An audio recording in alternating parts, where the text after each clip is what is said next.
ছোটবেলা আমরা কত রকমের খেলা খেলেছি। এখনের দিনের বাচ্চারা ওই সমস্ত খেলা জানেও না বা ওরা খেলেও না। সুপ্রভাত বন্ধুরা, কেমন আছো তোমরা সবাই? আশা করছি সবাই ভালো আছো, আমরাও বেশ ভালো আছি। আমি রুমা, আমার একটি ছোট্ট সংসারে তোমাদেরকে স্বাগত জানাই। আজকের বারটি সোমবার, ঘড়িতে এই 7:30 কি বা 7টার মতন বাজে, কারণ বাইরের সমস্ত কাজ শেষ করে চলে এসেছি আর সমস্ত বাসনও বার করে নিয়েছি। আর যেহেতু আজকে সোমবার, তো আজকে তো আমার নিরামিষ। এই যে ঘরদোর পরিষ্কার করা শুরু করে দিয়েছি। তো সমস্ত বাসন রান্নাঘরে বার করে নিয়েছি, করে এই যে গ্যাসটা মুছে নিচ্ছি ভালো করে। গ্যাসটার সঙ্গে সঙ্গে ফ্রিজ, তারপর এদিকে মিক্সচার মেশিনটা, সবগুলোই সুন্দর করে মুছে নিচ্ছি। আর জানো তো বন্ধুরা, এই সোমবারের দিন না প্রচুর চাপ থাকে আমার। রান্নাঘরটা সমস্তটা পরিষ্কার করতে হয়, একদম ফ্রিজ থেকে ধরে সমস্ত কিছু। তারপর বড় ঘর মোছা, তারপর ঘর ঝাড় দেওয়া, আর তারপর তো আছে পূজা। পূজা দিতে তো আমার বেশ অনেক সময় লেগে যায়। কারণ বলো তো, এই যে পূজা দেওয়াটা না, এটা কিন্তু সোমবার দিন আমার কাছে অনেকটা চাপ। বলতে পারো প্রায় 1-2 ঘন্টা লেগে যায় ওই দিন আমার ঠাকুর পুজো দিতে। এরপরে তো আছে অন্য সমস্ত কাজ। তো তারপর দেখো রান্নাঘর কিন্তু একদম ভালো করে ঝাড় মুছ দিয়ে পুরো পরিষ্কার করে চলে এসেছি। আর এখন চলে এসেছি দেখো ফিল্টারটা পরিষ্কার করতে। তো এই যে প্রতি সোমবার করে কিন্তু এই ফিল্টারটাকেও পরিষ্কার করতে হয়। আর যেহেতু আমাদের জলটাও ভালো না, প্রতি সোমবার করে ফিল্টারটাও পরিষ্কার হয়ে যায়। আর জল ভালো যদি থাকতো, যদি সোমবারে পরিষ্কার না করতাম, তাহলে হয়তো মনে করো 15 দিন হয়ে যেত ফিল্টারটা পরিষ্কার করতে করতে। তো যেহেতু এখন জল ভালো না, তাহলে দেখো ফিল্টার যদি ময়লা হয়ে যায়, তাহলে কিন্তু জলটা নিচে নামতে অনেকটা দেরি হয়। তো তাই জন্য প্রতি সোমবারই ফিল্টারটা আমি পরিষ্কার করে নিই। তো ফিল্টার পরিষ্কার করে রান্নাঘরের কিন্তু সমস্ত কাজ শেষ করে নিয়েছি। সমস্ত বাসন নিয়ে শুধু কলপার রেখেছি। তো একবারে বাসনগুলো ধুয়ে নেব, চানও করে নেব। তো তার আগে চলে এসেছি এই যে ঘরটা মুছতে। তো এই যে প্রথমে এই সৃজনের ঘরটা মুছে এসেছি, আর এখন করে এই যে এই ঘরটা মুছছি। আর এত বাসন আজকে পড়েছে জানো তো বন্ধুরা, কালকে না বিকেলে একটা বাসনও মাজতে পারিনি, সমস্ত বাসনই রয়ে গেছে। তো তার জন্য এখন জানো তো এত পরিমাণে বাসন পড়েছে, বলতে পারো ভাবছি যে কখন এই সমস্ত বাসন আমি পরিষ্কার ধুয়ে শেষ করব। আর এখন কিন্তু ঘড়িতে প্রায় 8:30টার মতন বেজে গেছে। তো যাই হোক, তো চলো তাড়াতাড়ি করে ঘরটা মোছা শেষ করে চান করে ঠাকুর ঘরে আসি। তো এই যে বন্ধুরা, চান টান শেষ করে চলে আসলাম ঠাকুর ঘরে। তো ঠাকুর ঘরে এসে এই যে প্রথমে গোপাল সোনাকে চান করিয়ে নিচ্ছি। আর আজকে কিন্তু এই যে পুচকু গোপাল সোনা, ও কিন্তু ওর বাড়িতে চলে যাবে। কারণ যে আমাদের পাশের বাড়ির দিদি তারা বলেছিলাম ওরা বিয়ে বাড়িতে গিয়েছিল, তাই গোপাল সোনাকে আমার কাছে দিয়ে গেছে। তো ওরা চলে এসছে, সকালে এসে বলে গেছে যে গোপাল সোনাকে নিয়ে যাবে। তো আমি বললাম যে আমি পুজো দিয়ে শেষ করি, তারপরে এসে গোপাল সোনাকে নিয়ে যেতে। কারণ গোপাল সোনাকে না খাইয়ে দিয়ে আমি তো ওকে পাঠিয়ে দিতে পারি না। তো তাই ওকে চান টান করিয়ে পুজো দিয়ে তারপর ওরা নিয়ে যাবে। তো দেখতে পেলে তোমরা গোপাল সোনাটা কতটা পুচকু, এইটুকুনি গোপাল সোনাটা। তো তোমাদেরকে একবার কাছ থেকে দেখিয়ে দিলাম। দেখো এখন যে চান করাচ্ছি, আমার হাতেই লাগছে না, দেখো কত ছোট। ওকে জামা পরিয়ে রাখলে মনে হয় ও যেন কতটা বড়, কিন্তু ও কিন্তু একদমই পুচকু। তো জানো তো, ওকে না ড্রেস পরাতে বা ওকে যে সাজাতে বড্ড কষ্ট হয়, অনেকটা সময় লেগে যায় ওকে সাজাতে। তো ও যে 2-3 দিন ধরে পুজো দিচ্ছি ওকে, আমার কিন্তু অনেকটা সময় লেগে যায় ওকে চান করিয়ে ওকে সাজাতে। কারণ ওর ড্রেসগুলো তো ওর সাইজের না, ওর থেকে বেশ খানিকটা বড়। তো ওর সাইজের ড্রেস নাকি পাওয়া যায় না। পাওয়া যায়, দিদি বলছে যে আমাকে একটু ভালো করে খোঁজাখুঁজি করতে হবে, তাহলে হয়তো ওর সাইজের ড্রেস পাবো। তো অনেকটা সময় লেগেছে, দেখো ওকে সাজিয়ে এখানে বসিয়ে দিলাম। আর এদিকে কিন্তু আমি ভোলেনাথ বাবার জন্য এখানে একটা ধুত্রা ফুলের পাতা, ওর মধ্যে লাল চন্দন দিয়ে রেখে দিয়েছি আমি, যেখানে ভোলে বাবাকে বসাই।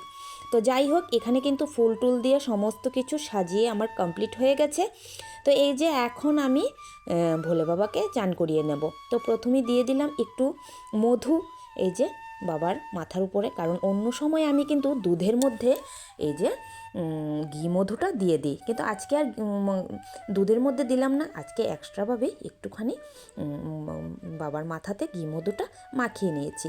তো এই যে আমার মাখানো কিন্তু হয়ে গেছে ঘি মধু। তো এখন প্রথমে দুধ দিয়ে চান করিয়ে দিচ্ছি, তারপর জল দিয়ে চান করিয়ে দেবো। আর আজকে না দুধটা একদম কম, তো যাদের বাড়িতে গিয়েছিলাম দুধ আনতে, তো আমি নিজের হাতে দুধ এনেছি।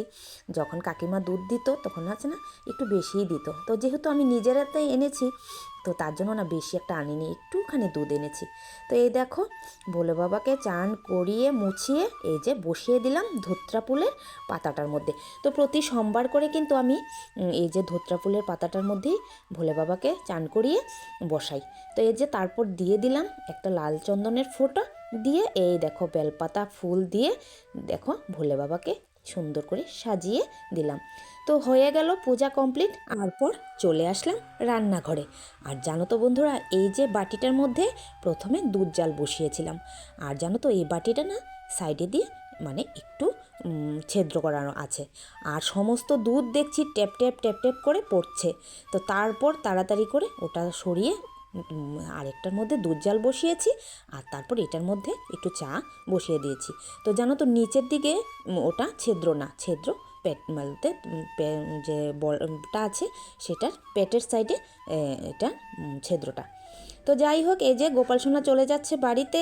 তো পুজো টুজো দিয়ে তো সেরেছি, তো চলে এসছে এই যে গোপাল সোনার দিদিভাই ওকে নেওয়ার জন্য। তো টাটা দিলাম গোপাল সোনাকে, 2-3 দিন আমার বাড়িতে থাকলো।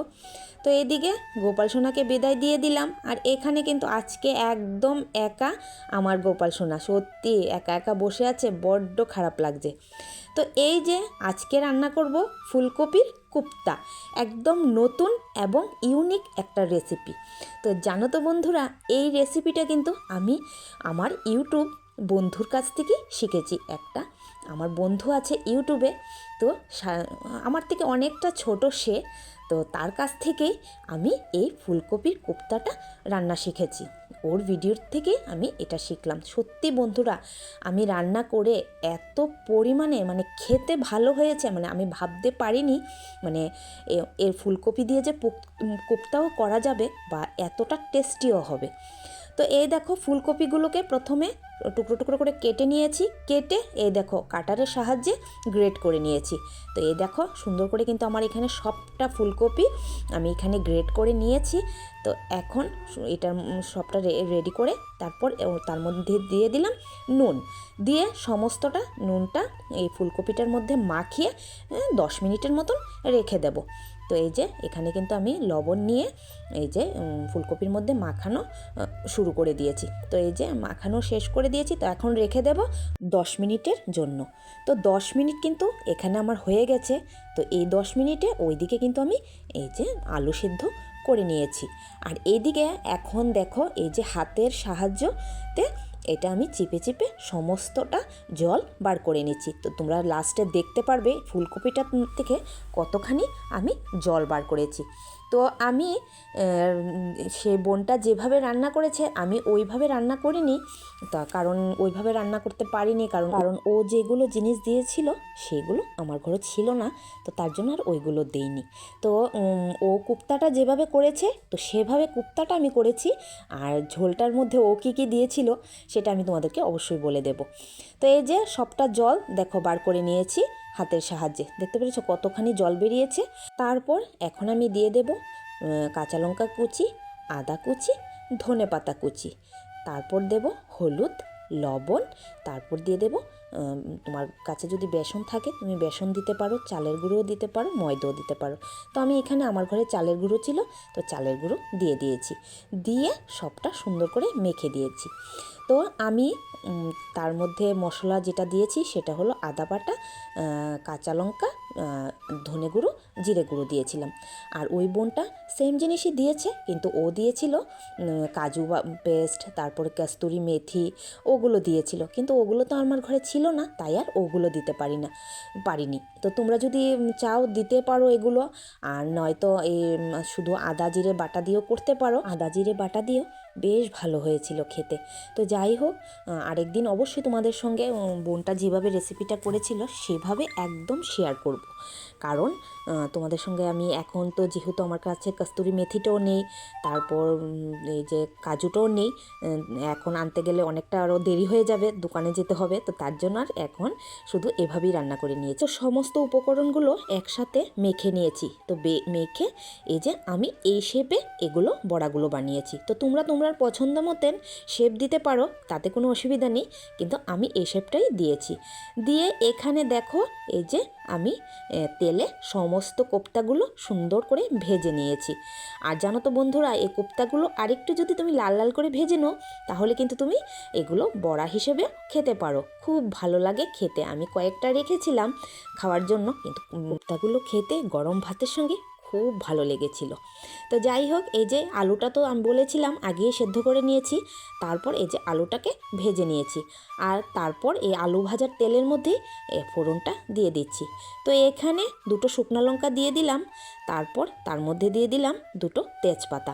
আর যেহেতু আমার ঘরে কস্তুরি মেথিটা ছিল না, তার বদলে আমি শুধু মেথি দিয়ে আজকে না তরকারিটা ফোড়ন দিয়েছি। জানো তো বন্ধুরা, এই যে মেথির যে একটা গন্ধ, সেটাও কিন্তু খুব সুন্দর। তোমরা অনেক সময় পাঁচফোড়নের সম্বাসের বদলে তোমরা মেথি সম্বাস দিয়ে দেখো, তরকারির সেন্ট না অনেকটা ভালো লাগে। তো তারপর এই যে দেখো মশলাটা কিন্তু আমার কষানো হয়ে গেছে। তো তার মধ্যে দিয়ে দিলাম আলুগুলো দিয়ে একটু সময় আবারও কষিয়ে নিলাম, নিয়ে তারপর পরিমাণ মতন দিয়ে দিলাম ঝোল। আর জানো তো বন্ধুরা, আমি আজকে একটা ভুল করে নিয়েছি। সে ভুলটা হলো, আমি ফিল্টার থেকে জল না দিয়ে ডাইরেক্ট কলের জলটা দিয়ে দিয়েছি। তাই যে দেখো তরকারির কালারটা না একদম সুন্দর দেখাচ্ছে না। তো জলটা যদি বাসি জল হতো তাহলে হয়তো নষ্ট হতো না, কারণ এখন মাত্র কল থেকে এনেছি জলটা, তো তার জন্য না তরকারির কালারটা এরকম হয়ে গেছে। তো এই দেখো এখানে কিন্তু আমার কোপ্তার তরকারিটা রেডি, আর খেতে কিন্তু অসাধারণ লেগেছিল। তো বোনকে বলছি, তো সত্যি বোন তোমার কাছ থেকে একটা নতুন রেসিপি শিখেছি, আর অসাধারণ লেগেছে। ফুলকপির দিনে সত্যি এরকমভাবে সবসময় একঘেয়েমি ফুলকপির তরকারি খেতে ভালো লাগে না, আজকে নতুন একটা রেসিপি শিখলাম। তারপর এই যে এখন করে নিচ্ছিলাম একটু এই যে সিম পোস্ত। তো প্রথমে একটু কালো জিরে আর দিয়ে দিয়েছিলাম, দুটো কাঁচা লঙ্কা দিয়ে ফোড়ন দিয়ে দিয়েছিলাম, তারপর খানিকটা ঢেকে রেখেছিলাম, তারপর তার মধ্যে দিয়ে দিলাম পোস্ত বাটাটা।